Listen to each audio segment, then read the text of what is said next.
আসসালামু আলাইকুম। আশা করি সবাই ভালো আছেন।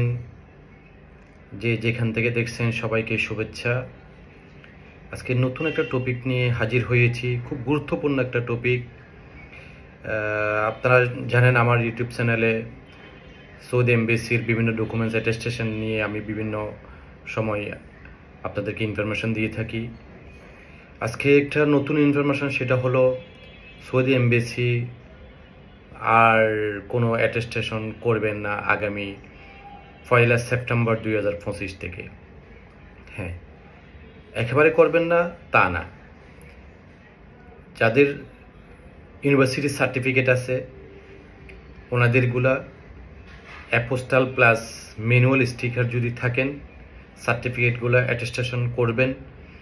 এর বাইরে আদার্স বাকি কোম্পানি ডকুমেন্টস, কামিননামা, তারপর বার্থ সার্টিফিকেট, এনআইডি, আদার্স যে ডকুমেন্টসগুলো আছেন ওই ডকুমেন্টসগুলা আগামী 1 সেপ্টেম্বর 2025 থেকে ওনারা অ্যাটেস্টেড করা অলরেডি বন্ধ করে দিবেন মর্মে আমাদেরকে একটা ঘোষণা দিয়েছেন।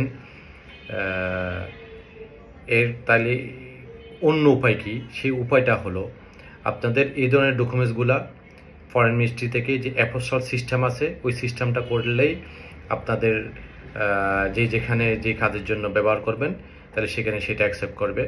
যদি ওখানে এটার যদি কোনো জটিলতা তৈরি হয় অ্যাকসেপ্ট করাতে, সেক্ষেত্রে আপনাদের স্ব বাংলাদেশ দূতাবাসে যারা রিয়াদে থাকেন রিয়াদ দূতাবাস, জেদ্দা থাকলে জেদ্দা দূতাবাস, দাম্মাম হলে দাম্মাম দূতাবাস, অথবা আবাহা ডিস্ট্রিক্ট হলে আবাহা বাংলাদেশ দূতাবাস, যে প্রতিনিধি টিম মাঝে মধ্যে ওখানে যায়, বিভিন্ন ডিস্ট্রিক্টে যায়, তাদের মাধ্যমে আপনাদের ডকুমেন্টসগুলো ভেরিফাই করে নিতে হবে।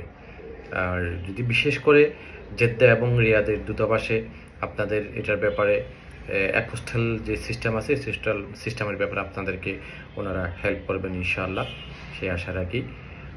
আশা করি পরবর্তীতে নতুন কোনো টপিক নিয়ে আপনাদের জন্য নিয়ে আসবো ইনশাল্লাহ। সৌদি এমবেসিতে যদি আমরা নতুন কোনো ঘোষণা পাই সেটা ইনশাল্লাহ আপনাদেরকে জানিয়ে দেওয়ার চেষ্টা করব। সবাই ভালো থাকবেন।